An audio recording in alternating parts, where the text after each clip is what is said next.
So ఇందాక మీరు మాట్లాడుతూ అదర్ స్టేట్స్‌లో తెలుగు అమ్మాయిలకి చాలా ప్రాముఖ్యత ఇస్తూ, గుర్తింపిస్తూ మాట్లాడుతున్నారు. కానీ తెలుగు ఇండస్ట్రీలో తెలుగు అమ్మాయిలని గుర్తించడం లేదని ఒక కామెంట్ చేయడం జరిగింది. సో ఎందుకు ఆ భావన, ఆ ఫీలింగ్ మీకెందుకు కలిగింది? సార్ మీరు ఒక హెడ్లైన్ ఇప్పుడే ఇచ్చేసారు సార్, కానీ నేను అలా చెప్పలేదు. నేను నా స్టేట్మెంట్ అది కాదు, అది అలా కన్వే అయింది. ఇది ఒక నేను చిన్న ఎక్స్పీరియన్స్ ఒకటి చెప్తాను సార్. నేను తమిళ్ డెబ్యూ చేయబోతున్నాను. నేను వెళ్ళి కథ విని it's a beautiful story. Director నా వర్క్ ఎక్కడో మోడర్న్ లవ్లోనో ఎక్కడో చూసి నాకు కాల్ చేశారు. నేను రివీల్ చేయలేను, is a big director. I think it is going to be my dream debut in Tamil. 20 days నేను వర్క్షాప్ చేశాను సార్. 20 daysలో మార్నింగ్ 8:39కి ఆఫీస్లో ఉండాలి. తమిళ్లో టీ కూడా రాదు నాకు. మధ్యాహ్నం 1 hour లంచ్ బ్రేక్. మాకు ఒక యాక్టింగ్ ట్రైనర్ ఉన్నారు, ఫోన్ కూడా చూడకూడదు. ఈవినింగ్ నైట్ 10 అవుతుంది నా రూమ్కి వెళ్ళేసరికి. వాళ్ళక్కడ తిరుక్కురల్స్ అని ఒక పోయమ్స్ అనమాట, ఏన్షియంట్ తమిళ్ పోయమ్స్ అవి. అది నేను నేర్చుకుని దాని గురించి గూగుల్లో చదివి ఆ పోయం మీనింగ్ ఏంటి, ట్రాన్స్లేషన్ ఏంటి, ఇదంతా చూసి నైట్ పడుకునేసరికి 2:33 అయ్యేది సార్. మళ్ళీ నెక్స్ట్ డే మార్నింగ్ రిపీట్. 7కి లేచి ఏం తిన్నా గెటవే అయ్యే బాడీ కాదు మంది, కష్టపడాలి జిమ్కి వెళ్ళి. జిమ్ చేసి మళ్ళీ 9కి ఆఫీస్లో ఉండేదాన్ని. 20 days నేను ఇదే చేశాను సార్. ఒక్కరోజు కూడా నన్ను డైరెక్టర్ కానీ యాక్టింగ్ ట్రైనర్ కానీ ఎప్పుడు ఏం పొగడలేదు. అంటే స్పెషల్గా ఒక అప్రిషియేషన్ ఎక్స్పెక్ట్ చేస్తాం కదా, ఏం లేదు. And I was new to the city, time లేదు, కలుద్దామన్న ఫ్రెండ్స్ లేరు. ఇదంతా అయిపోయిన తర్వాత లాస్ట్ నేను రిటర్న్ వస్తుంటే ఏమన్నారు తెలుసా, మీరు 20 daysలో ఒక్కరోజు కూడా హాలిడే అడగలేదు. ఒక్క సండే కూడా నాకు హాలిడే లేదు సార్. 20 daysలో నేను లాంగ్వేజ్ మొత్తం నేర్చేసుకున్నాను. నా యాక్టింగ్ ట్రైనర్ అన్నారు తెలుగు వాళ్ళ డెడికేషన్ ఇలా ఉంటుంది అని. I felt very happy. నేను బాంబేలో వెళ్ళినప్పుడు తెలుగు సౌత్ ఇండియా అని చాలా ర్యాగింగ్ జరిగింది. తమిళ్ వెళ్ళినప్పుడు తెలుగు వాళ్ళ డెడికేషన్ ఎలా ఉంటుంది అన్నారు. తెలుగు వచ్చేసరికి ఇది నేను చెప్పొచ్చో లేదో తెలీదు. నేను స్టార్టింగ్ వచ్చినప్పుడు అందరూ మీరు బాంబే నుంచి వచ్చారు కదా, కర్ణాటక బార్న్ అండ్ బాటప్ కదా, మీరు అలానే చెప్పుకోండి, మీరు తెలుగు అమ్మాయిని చెప్పుకోవద్దు అన్నారు. నాకు అర్థం అవ్వలేదు. వేరే ప్లేసెస్లో ఇలాంటి అడ్మిరేషన్ ఉంది, తెలుగులో వచ్చేసరికి చుట్టూ ఫ్రెండ్స్ వీళ్ళు వాళ్ళు. సరే మేబీ నిజంగానే అలా ఉంటుందేమో అని భయపడ్డా. బట్ నేను నేర్చుకున్నా లాంగ్వేజ్.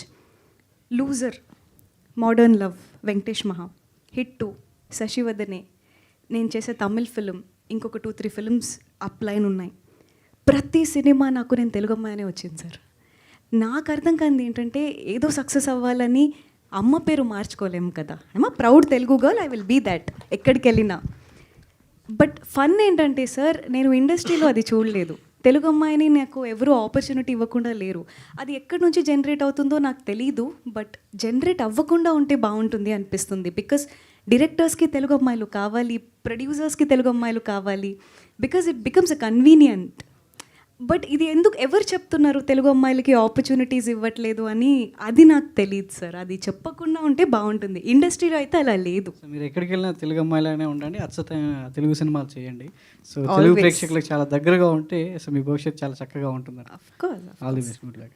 రక్షిత్ అన్న, హాయ్. అంటే ఇందాక హాయ్ అన్న. సో ఇందాక కోమలి గారు అన్నట్టు అమ్మాయిలు ఎప్పుడు అని చెప్పేసి అన్నారు కదా, అంటే ఏమన్నారు క్లియర్గా చెప్పండి, మేమ్స్ వేసుకుంటారు.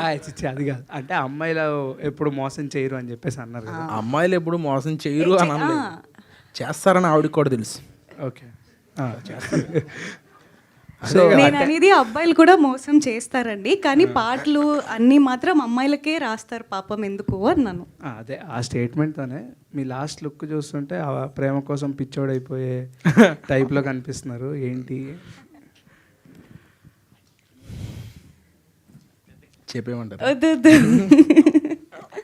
అంటే అది సినిమాలోనే చూడాలి. అంటే అమ్మాయి గివ్ అప్ ఇచ్చేసే కదా పిచ్చోడైపోయింది. అంటే ఇందాక ఒక్క నిమిషం, ఐఎమ్ సో సారీ అండి. సార్ మీకు బ్రేకప్ అయిందా లైఫ్లో? ఎవరైనా అమ్మాయి మోసం చేసిందా? ఎందుకు ఇంత కక్షం పెట్టుకున్నారు సార్ అమ్మాయిల మీద?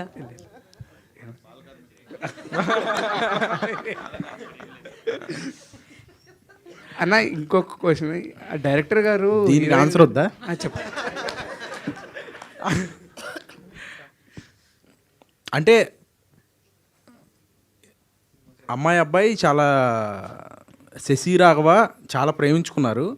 తర్వాత ఒకటి జరిగింది, దాని తర్వాత ఏమైందో రాఘవాకి తెలవదు.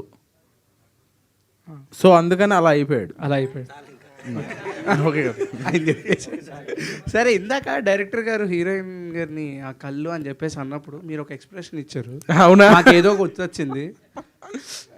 RRR సినిమాలో రామ్ చరణ్ గారు ఇట్లా చూస్తారు కదా, అట్లా ఎప్పుడు గుర్తొచ్చింది. అంటే ఎందుకు అలా చూసారు అంటే దాని వెనకాల ఉన్న అర్థం ఏంటి? అంటే ఆయన యాక్చువల్లీ మా కోమలి గారికి గుడి కట్టిస్తా అన్నాడు ఆయన. సో అట్లాంటివి చాలా చెప్పాడు. మీ కళ్ళు ఇంకా అట్లాంటివి నేను చెప్పలేను మీ అందరి ముందు. సో చాలా దారుణంగా బిహేవ్ చేస్తుంటాడు డైరెక్టర్. సో అందుకని అలా చూశాను అంతే. డెబ్యూటెంట్ డైరెక్టర్ కదండి, ఈ మాత్రం ర్యాగింగ్ నాకు స్పాట్లో చాలా ఉండేదన్నమాట.